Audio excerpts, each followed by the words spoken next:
رب اشرح لي صدري ويسر لي أمري واحلل عقدة من لساني يفقه قولي ربنا زدنا علما. அஸ்ஸலாமு அலைக்கும் வரஹ்மத்துல்லாஹி வபரகாத்துஹு. Welcome to Kirujan. நாயம் தஸ்னிம். எல்லாரும் எப்படி இருக்கீங்க? நல்லா இருக்கீங்களா? அல்ஹம்துலில்லாஹ். வீடியோக்குள்ளே போகிறதுக்கு முன்னாடி நான் லாஸ்ட் வீடியோவில் கேட்ட கொஷனுக்கு ஆன்சர் என்னன்னு பார்க்கலாம். நான் என்ன கொஷின் கேட்டேன்? காபாவை இடிக்க முயன்றவன் யார்? இதுக்கான ஆன்சர் ஆப்ரஹா. நன்மைகளை வாரி வழங்கக்கூடிய ரமதான் மாதத்தில் இருக்கிறோம். அல்ஹம்துலில்லாஹ். இந்த மாதத்தில் இன்னும் அதிக நன்மைகளை நாம் அனைவரும் பெற வேண்டும் என்ற அடிப்படையில் சிறப்பான துவாக்களை நம்ம சேனலில் போட்டுட்டு வரேன். இன்றைக்கி நான் ஒரு 2 துவாக்களை சொல்ல போகிறேன். இந்த துவாக்கள் குறிப்பாக பெண்களுக்கு யூஸ்ஃபுல்லாக இருக்கும்.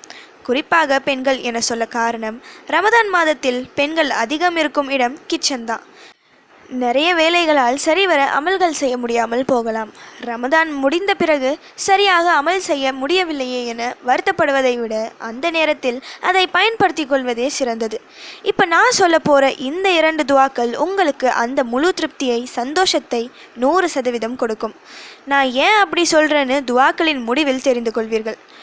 அதில் முதல் துவா, சுப்ஹானல்லாஹி வபிஹம்திஹி அதத ஹல்கிஹி வரிதா நஃப்ஸிஹி வஸினத அர்ஷிஹி வமிதாத கலிமாத்திஹி.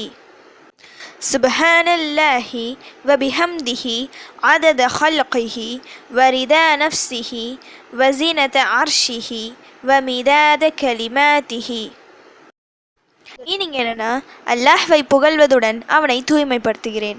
அவனது படைப்புகளின் எண்ணிக்கை அளவு, அவன் பொருந்திக் கொள்ளும் அளவு, அவனது அர்ஷின் சுமை அளவு, அவனது வார்த்தையின் மையளவு. நபி ஸல்லல்லாஹு அலைஹி வஸல்லம் அவர்கள் தன் மனைவிக்கு கற்றுத்தந்த துவா. காலை ஃபஜர் முதல் துஹா நேரம் வரை ஒரே இருப்பில் அமர்ந்து திக்ர்களை எடுத்து கொண்டிருந்த தன் மனைவியை பார்த்து, இந்த துவாவை சொன்னால் இவ்வளவு நேரம் நீ செய்த அமலை இது மிஞ்சிவிடும் என கூறினார்கள். நபியவர்கள் நினைத்தால் இவ்வளவு நேரம் அல்லாஹ்விற்காக தானே நேரம் செலவிட்டார் என இந்த துவாவை கற்றுத்தராமல் அப்படியே விட்டிருக்கலாம். ஆனால் அவர்கள் தனது உம்மத் அதிகம் சிரமப்படக்கூடாது என நினைப்பார்கள். தொழுகையில் கூட பெண்கள் இருந்தால் குழந்தைகள் அழும் சத்தத்தை கேட்டு பெரிய வசனங்களை ஓதாமல் சுருக்கி தொலை வைப்பார்கள். அந்த நோக்கத்தில் அவர்கள் கற்றுத்தந்த துவா தான் இது. இதை 3 முறை ஓதினால் போதும். துஹா நேரம் வரை அமல் செய்த நன்மையை விட அதிக கூலிகள் கிடைக்கும். அடுத்து 2வது துவா,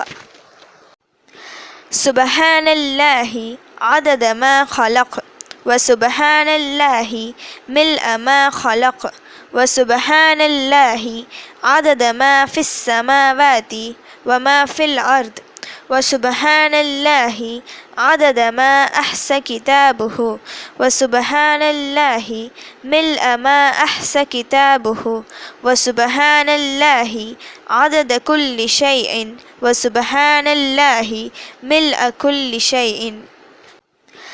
سبحان الله عدد ما خلق وسبحان الله ملء ما خلق وسبحان الله عدد ما في السماوات وما في الأرض وسبحان الله عدد ما أحصى كتابه وسبحان الله ملء ما أحصى كتابه وسبحان الله عدد كل شيء وسبحان الله ملء كل شيء. இந்த துவாவை ஓதினால் ஒரு நாள் முழுக்க அமல் செய்தால் எவ்வளவு நன்மை கிடைக்குமோ அதைவிட அதிக நன்மைகள் கிடைக்கும். பெண்களுக்கு இந்த துவா எவ்வளவு யூஸ்ஃபுல்லாக இருக்கும்னு இப்போ உங்களுக்கு தெரிஞ்சிருக்கும். நிறைய வேலை இருக்குது, நிறைய துவாக்கள் ஓத முடியவில்லையே என கவலைப்பட வேண்டாம். இந்த 2 துவாக்களை எப்படியாவது ஓதிடுங்க. கூட சுப்ஹானல்லாஹ், அல்ஹம்துலில்லாஹ், லா இலாஹ இல்லல்லாஹ், அல்லாஹு அக்பர், அஸ்தக்ஃபிருல்லாஹ் இந்த திக்ர்களையும் வேலை செய்யும் போதே ஓதிக்கொள்ளுங்க. இது போதும் இந்த ரமதான் மாதத்தின் முழு பலனையும் அடைய. நீங்கள் ஓதும் இந்த துவாக்கள் உங்கள் கணவன் வருமானம் பெருக காரணமாக அமையலாம். உங்கள் பிள்ளைகள் வாழ்க்கை சிறப்பாக காரணமாக அமையலாம். ஒட்டுமொத்த உங்கள் குடும்பமே சந்தோஷமாக, பரக்கத்தாக, நிம்மதியாக வாழ காரணமாக அமையலாம். பெண்கள் மட்டுமல்ல, ஆண்களும் இதை ஓதுங்க. இதன் மூலம் உங்களுக்கு இன்னும் அதிக நன்மைகள் கிடைக்கும் இன்ஷா அல்லாஹ். ஓகே, இப்போ ஃபைனலி கொஷின் டைம். அல்லாஹ்விடம் மனிதர்களின் அமல்கள் எடுத்து காட்டப்படும் நாட்கள் எது? இதுதான் இன்னைக்கான கொஷின். இதுக்கு உங்களுக்கு ஆன்சர் தெரிஞ்சால் ப்ளீஸ் கமெண்ட் பண்ணுங்கள். அப்படி இல்லைனா ப்ளீஸ் வெயிட் பண்ணுங்கள், நான் நெக்ஸ்ட் வீடியோ போஸ்ட் பண்ணுற வரைக்கும். சுபஹான ரப்பிக ரப்பில் இஸ்ஸத்தி அம்மா யசிஃபூன வஸ்ஸலாமு அலல் முர்சலீன் வல்ஹம்துலில்லாஹி ரப்பில் ஆலமீன். அஸ்ஸலாமு அலைக்கும் வரஹ்மத்துல்லாஹி வபரகாத்துஹு.